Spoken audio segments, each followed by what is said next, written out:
자, 반갑습니다. 오늘 저번 수업 못한 거 선생님이 좀 구도덕의 기타 빼고 오늘 1대1이니까 수업 위주로만 해서 재미없을 수도 있어. 이해를 해주시고요. 요즘 어제 잘 놀았으니까 열심히 해야지. 이렇게.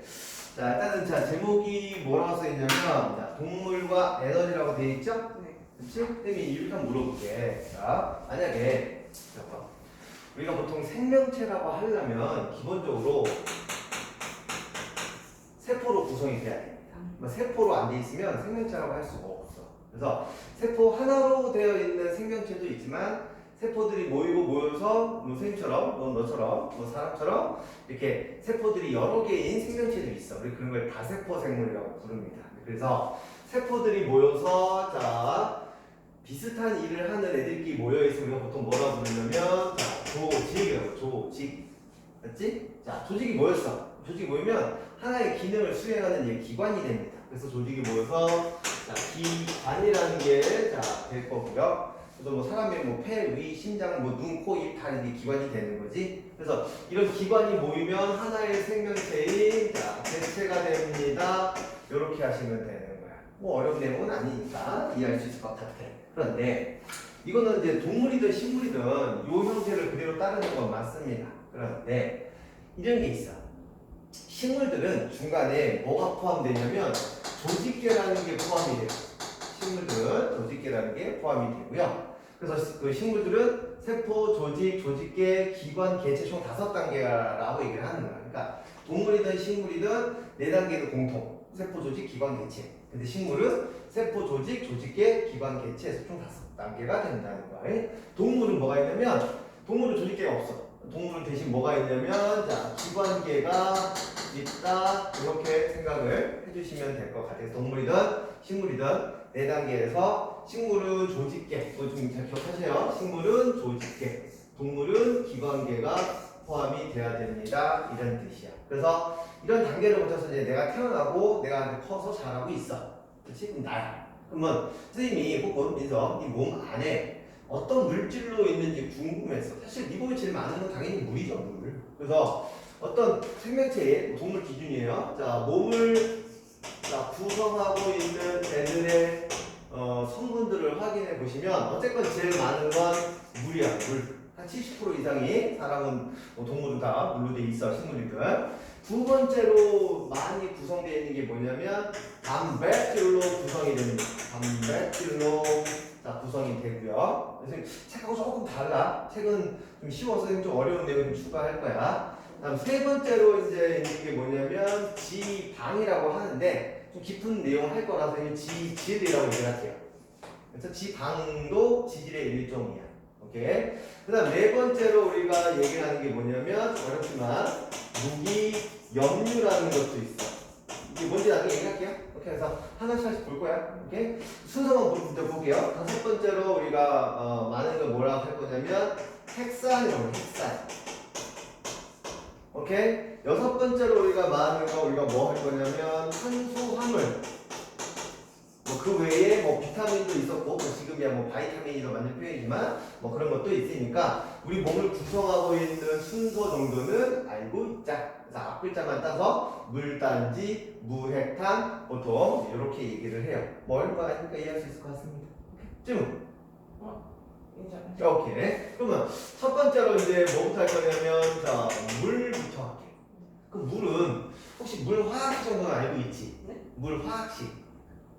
원소계로 우리가 보통 H2O라고 적는 거 정도는 알고 있는 거야. 물은 기본적으로 어떤 기능을 하냐면 조금 어렵지만 비열이 크다라고 해요. 비열이 크다. 이게 비열이 뭐냐면 온도 변화시키는 정도를 비열이라고 부르거든요. 그래서 물은 온도 변화시키기가 어려운 거예요. 그러니까 비열이 크다는 말이 얘를 온도 변화시키려면 많은 에너지가 필요해 이런 뜻이야. 그래서 비열이 크다는 거는 물은 다시 비열이 크다는 걸 통해서 그러면 물은 어떤 기능을 하냐면 내 몸의 체온은 급격하게 올라갔다가 내려갔다 그러냐 거의 유지되냐? 거의 유지됩니다. 왜? 몸이 물이 많기 때문에 비열이 크니까 체온이 쉽게 변하지는 않아요. 그래서 비열이 큰 걸 통해서는 뭐를 알 수 있는 거냐면 내 체온 유지를 체온 조절을 할 수 있습니다. 이렇게 가는 거야. 어려운 거 아니지? 오케이. 그 다음에 물 하면 떠오르는 게 뭐 있냐? 우리 혈액 속에 물이 제일 많아요. 물이 많아가지고 여러 가지 성분들이 잘 녹아있을 수 있어. 그래서 물은 여러 가지를 잘 녹여서 운반하는 거야. 물의 기능 중에 하나. 자, 물은 운반 기능도 있습니다. 오케이? 그 다음에 조금 어려운 내용이 들어있어요. 자, 이게 내 몸에서 뭐 단백질이 분해가 되고 단백질이 합성이 되고 이런 과정을 우리가 보통 화학 반응이라고 부를 거거든요. 내 몸 안에서. 근데 이런 화학 반응을 하려면 반드시 물이 필요해. 그래서 표현을 어떻게 할 거냐면 화학 반응의 매개체입니다. 이렇게 얘기를 할 거야. 그래서 물은 이 정도는 좀 알고 있자. 대신 물 많이 먹으면 배는 부르지만 힘은 나지 않죠. 그래서 얘는 에너지 원으로 사용할 수 있을까 없을까? 그렇죠. 사용하지 않습니다. 에너지가 없어. 물은. 물론 이 물 자체에 있는 에너지는 있는데 그걸 사람이 사용 가능할 수는 없단 말이에요. 그래서 물은 이렇게 보시면 되겠습니다. 질문. 오케이. 다음 두 번째로 뭐 할 거냐면 자, 단백질. 내 몸에서 단백질이 차지하는 비율이 되게 커요. 굉장히 많습니다. 네가 알고 있는 대부분의 물질은 다 네 몸에서 다 단백질로 구성이 된 건데, 근데 이 단백질을 쪼개면 가장 작은 단백질 알갱이가 되거든요. 그 가장 작은 단백질 알갱이를 좀 어려운 말로 우리가 단위체라고 해서 단위체 뭐냐면 가장 작은 알갱이란 뜻이야. 그래서 단백질의 단위체가 뭡니까? 라고 하면 아미노산이에요. 이 정도는 좀 알고 있어야 돼. 단백질은 아미노산으로 구성이 됩니다. 당연히 얘는 에너지 사용돼 안 돼? 네. 되죠. 얘는 에너지 원으로 사용할 수 있습니다. 좀 더 디테일하게 하면 얘는 1g당 어느 정도의 에너지를 내냐면 4kcal의 에너지를 낼 수 있어. 어려운 말 아니니까 이해할 수 있을 것 같죠? 일단 단백질은 우리 몸을 뭐 여러 가지로 구성을 하고 있어요. 뭐 헤모글로빈이라든지 뭐 효소, 뭐 호르몬 이런 거 다 구성하고 있는데 조금 어려운 얘기 할게. 좀 전에 단백질은 아미노산이만 붙어 있는 거 있죠. 그래서 아미노산 한 개만 있는 건 아니야. 그 안에서 여러 개 있거든요. 그래서 이 아미노산이 서로 연결이 돼야 단백질이 되는 거야. 그래서 이 아미노산의 연결을 조금 어려운 말로 우리가 뭐라고 부를 거냐면 펩타이드 결합이라고 불러요. 뭐라고 부른다고? 펩타이드 결합이라고 부른다. 이 정도는 알고 있으면 되죠. 그렇죠? 뭐 더 있는데 내가 책 정리하면서 다시 한번 얘기하도록 할 거고요. 그 다음 세 번째, 선택했으니까 세 번째가 좀 짜증납니다. 뭐 이름은 지질이라고 되어 있어. 선생님이 왜 지방이라고 안 했냐면 책에 안 나와요. 지질은 종류가 세 종류가 있어. 우리가 흔히 말하는 지방의 풀네임이 중성지방이라는 거야. 근데 줄여서 그냥 지방이라고 불러. 오케이. 그 다음에 뭐 인지질이라는 것도 있고요. 그 다음에 스테로이드라는 것도 있어. 오케이. 그래서 지질은 요걸로 구성이 되는데 그러면 왜 지방이라고 많이 얘기를 하냐면 지질이 만약에 100개가 있으면 그 중에서 95개는 지방이야. 그러니까 인지질하고 스테로이드가 잘 없어. 그러니까 100개의 지질이 있는데 눈 감고 뽑으면 대부분이 지방이니까 보통 지질을 그냥 지방이라고도 하는데 좀 디테일하게 보면 잘못된 표현이죠. 그래서 우리가 흔히 말하는 지방은 중성지방은 얘는 자 기본적인 특징 중에서 자, 에너지 원으로 사용 가능합니다. 그렇죠? 얘는 1g당 9kcal의 열량을 낼 수 있어요. 그래서 지방을 먹으면 어쨌든 기본적으로는 에너지를 제일 많이 발생시킬 수 있어. 조금 어려웁니다. 그 다음 이 지방은 어떻게 생겼냐면 이렇게 큰 덩어리 같은 거에 꼬리가 이렇게 3개 붙어 있는 게 이게 일반적인 지방의 모습이야. 오케이? 그래서 내가 에너지를 쓰려면 얘를 분해를 하거든요. 얘를 분해를 하게 되면 어떻게 분해가 되냐면 덩어리 하나에 꼬리가 이렇게 하나 붙어 있고 꼬리가 2개 되도록 나와. 오케이? 그래서 지방을 분해해서 나오는 얘네들의 이름이 좀 길어. 먼저 이 세트를 우리가 뭐라고 부를 거냐면 모노글리세리드라고 불러. 이름 길죠? 짠답니다. 그 다음 여기 있는 꼬리 두 개를 뭐라고 부를 거냐면 지방산이라고 부릅니다. 이 정도만 알고 있으시면 돼요. 물론 야 가지고 뭐 무슨 기능이 있는 거는 야, 지방은 대부분 뭐해? 뱃살 살찌고 그쵸? 그 다음에 좀 피하 지방이라 해가지고 뭐 체온 유지할 때 뭐 그래서 뭐 추운 지역 사람들은 다 덩치가 크잖아. 그런 것도 보시면 되게 어렵지 않죠. 그다음 이 인지질이라는 게 있는데 조금 어렵지만 일단은 혹시 너 세포막이라는 거 들어봤어? 이 세포도 보호막 같은 게 필요해. 그게 세포막이거든. 그 세포막 성분이 인지질이야. 얘는 세포막 구성합니다. 이렇게 세포막 성분입니다. 이렇게 이 정도만 많이 알고 있는 거야. 조금 어려운 거 많이 들지 지금? 그렇지? 혹시 여기 부분 선행해본 적 있어? 없어? 처음 듣는 건데 선생님 너무 어려운 거 하나? 괜찮아요. 괜찮아. 오케이. 그 다음 이 스테로이드라는 게 있어. 이 스테로이드는 뭐냐면 들어봤을 거야. 언제 쓰이죠? 뭐 운동선수들 뭐 이렇게 약 같은 거. 근데 그 스테로이드 맞아요. 그래서 이 스테로이드 성분은 주로 우리가 뭐 호르몬 성분입니다. 이 정도만 좀 알아볼게요. 호르몬 성분입니다. 대표적으로 뭐가 있냐면 성호르몬. 너 2차 성징이 뭔지는 알지? 그렇죠. 우리가 보통 중1, 중2 되면 이제 어른의 몸으로 바뀔 텐데 그때 남자는 남성 호르몬, 여자는 여성 호르몬이 나와. 그 성호르몬이 이 스테로이드 성분입니다. 이렇게 보시면 돼요. 그러면 이 스테로이드 성분이 왜 위험하냐면 일반적인 호르몬은 세포 안으로 직접 안 가. 세포 근처 가서 신호가 전해. 저기요, 일 좀 해주세요. 라고 하는데 여기 있는 이 스테로이드 호르몬은 세포 안으로 직접 투입이 가능합니다. 그래서 세포를 미치게 하는 거야. 그러니까 세포의 마약 성분인 거지. 그럼 처음에는 마약 성분이니까 힘 썼겠지. 그 다음에 어떻게 될까? 세포가 금방 죽어. 그래서 스테로이드계 약물을 점점점 안 쓰려고 하는 거예요. 그렇지? 그런 거 아닌 거. 그 다음, 네 번째로 우리가 뭐 얘기할 거냐면, 자, 무기, 염류, 이렇게, 자, 얘기합시다. 혹시, 민서야, 너 이온이 뭔지 알아? 네. 이온? 네. 네가 알고 있는 이온 뭐 있어? 과학에서 그렇지, 과학에서 배운 이온 알고 있는 거 뭐 있어? 기억 안 나죠? 보통, 나트륨 이온, 칼륨 이온, 칼슘 이온, 철 이온, 이런 것들을 묶어서 우리가 그냥 보통 무기 염류라고 부르거든요. 이 무슨 말이냐면 잘 보세요. 나트륨, 칼륨, 칼슘, 철 얘네들은 금속이야. 근데 금속인데 내 몸에 필요한 것들이야. 그러면 예를 들어서 철분, 이 철분이거든요. 그럼 내가 지금 철분이 부족해. 그러면 세척한 다음에 갈아서 마시면 나 어떻게 되냐? 죽어. 근데 내 몸에 필요하대. 그래서 이 무기염류의 핵심이 뭐냐면 원자가 아닌 이온 형태로 내 몸에 존재하는 애들이야. 즉 원자로 있을 때는 나한테 좀 위험한 물질인데 이온으로 있을 때는 위험하지 않을 수도 있다는 거야. 그래서 사실 나트륨 같은 경우는 라면 뭐 떠올리면 되는 거고, 칼슘은 뭐 뼈 성분이고요. 그렇죠? 뭐 철분 같은 건 뭔지 알지? 그 헤모글로빈 성분. 척결 속에 들어있는 거. 그래서 그런 거는 그래서 무기염류도 내 몸을 잘 구성합니다. 대신 얘네는 딱 봐도 에너지로 사용돼 안 돼?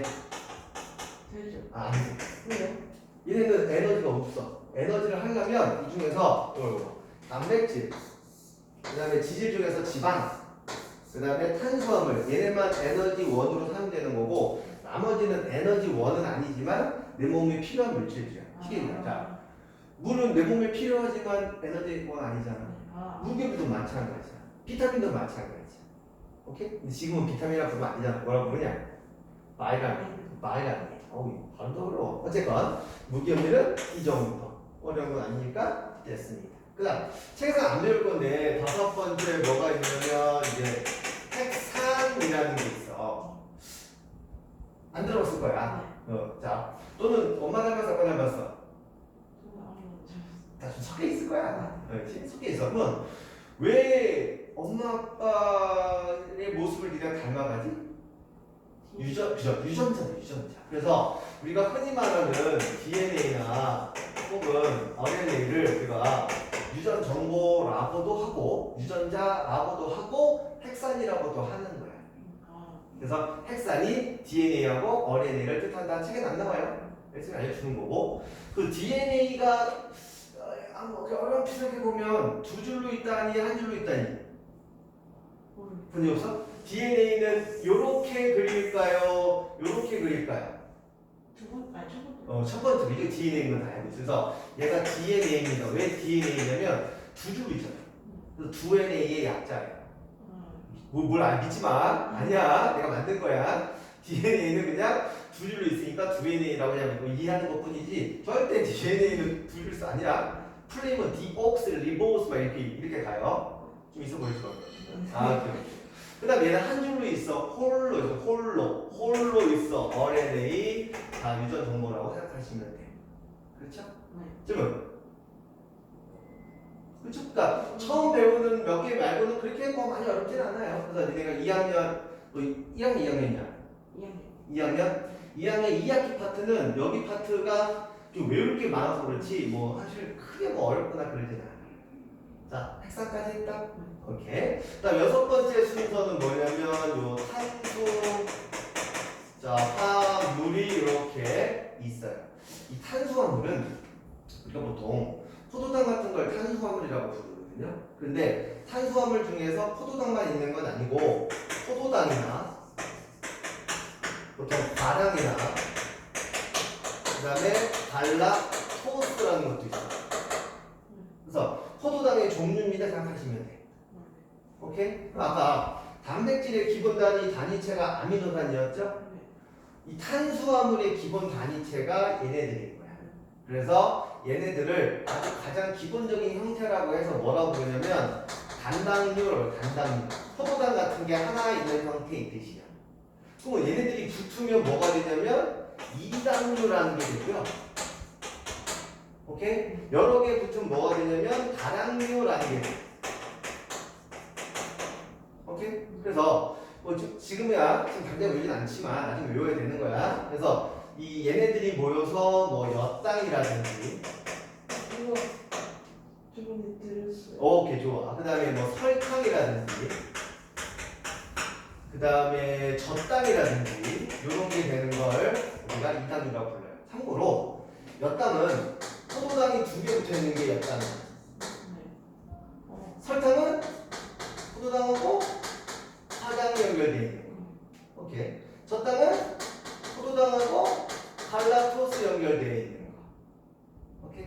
어렵지 않지. 그다음 이 다당류는 얘네가 모여서 덩치가 큰 형태가 되는 거거든요. 그래가지고 제일 많이 배우는 게 녹말, 그 다음에 셀룰로스, 그 다음에 이름 어려워 글리코젠이라는 것도 있어. 참고로 얘네 두 개는 식물한테만 있는 다당류고요. 얘는 동물한테 있는 다당류입니다. 이 정도만 알아뒀으면 좋을 것 같습니다. 오케이? 칸이 좀 애매해서 8개. 거기 안 나오지만 7번도 있어. 7번. 뭐냐면 바이타민. 비타민 같은 걸 바이타민이라고 얘기를 하죠. 이 비타민의 종류가 크게 두 종류 나누거든요. 물에 잘 녹는 걸 우리가 수용성 비타민이라고 해요. 수용성 비타민. 오케이? 물에 안 녹는 거 우리가 뭐라고 부를 거냐면 지용성 비타민이라고 얘기를 합니다. 그래서 수용성 비타민은 비타민 B 들어봤죠? 비타민 C 이런 들어봤을 거야. 이런 게 이제 수용성 비타민이고 지용성 비타민은 비타민 A, 비타민 D, 비타민 E, 비타민 K 얘들은 물에 안 녹는 비타민이야. 그러니까 우리가 보통 비타오레 이런 거 먹을 때 비타민 C를 먹잖아. 비타민 C는 물에 녹으니까 음료수로 먹을 수 있지만 얘네들은 뭐 안 돼. 그래서 얘네들은 보통 섭취하려면 알약 형태로 먹어야 돼. 그래서 기본적으로 이건 다 알고 있어야 되는 내용이 되는 거야. 조금 빨리 했는데 이게 되니? 오케이. 질문. 오케이. 책 한번 정리 한번 해봅시다. 자, 선생님 줄치라는 거만 줄칠 거야. 알았지? 네. 자, 6페이지 봅니다. 6페이지 보시면 자, 생물의 구성 단계는 저 세포가 기본 단위라고 적혀 있죠? 특히 식물은 줄치세요. 세포, 조직, 조직계, 기관, 개체. 오케이? 동물도 줄쳐야죠. 세포, 조직, 기관, 기관계, 개체. 알겠나? 오케이. 그래서 봐봐. 그러면 소화랑 관련된 기관들의 모임이 소화기관계야. 호흡과 관련된 기관들의 모임, 호흡기관계. 그래서 기관계라는 거는 비슷한 일을 하는 모임을 생각하시면 됩니다. 그 다음, 맨 밑에 영양소를 체미총 정리해놨습니다. 자, 여기서 이거. 뭐냐면, 에너지원으로 쓸 수 있는 거하고 에너지원으로 못 쓰는 거. 그래서 문제. 솔직히, 네가 하루 종일 탄수화물을 제일 많이 먹지 않냐? 네. 근데 왜 제일 적을까? 탄수화물은 왜 내가 제일 많이 먹는데 왜 몸을 구성하는 비율이 제일 적지? 몸에서 빠져나가서. 빠져나가서? 뭐 틀린 말은 아닌데 탄수화물은 사용이 제일 빨라. 네. 그러니까 바로바로 사용이 되기 때문에 탄수화물 구성 비율이 적습니다. 그러니까 네가 만약에 밥을 굶었어. 그러면 만약에 밥 굶은 다음에 밥을 먹잖아? 그럼 밥이 되게 빨리 소화가 돼. 그래서 금방 배고프지. 아, 배고프다. 자, 다음 넘겨볼게요. 자, 먼저 탄수화물 줄 치세요. 포도당 4kcal, 녹말 엿당, 설탕 포도당 이 정도 줄 치시고, 단백질 줄 쳐야죠. 아미노산 4kcal, 그 다음에 지방은 줄 쳐야죠. 지방산과 모노글리세리드, 그 다음에 9kcal. 자, 무기염류는 뼈나 주죠. 뼈, 이, 혈액. 오케이? 네, 바이타민 줄칠 말은 뭐냐면 수용성 비타민 B, C 줄쳐야죠. 지용성 A, D, E, K. 그 다음에 물 같은 경우는 자 체온 조절한다는 거 보시면 될 것 같습니다. 오케이? 질문 없어? 잘 필기하고 넘어갈게요. 필기 주세요.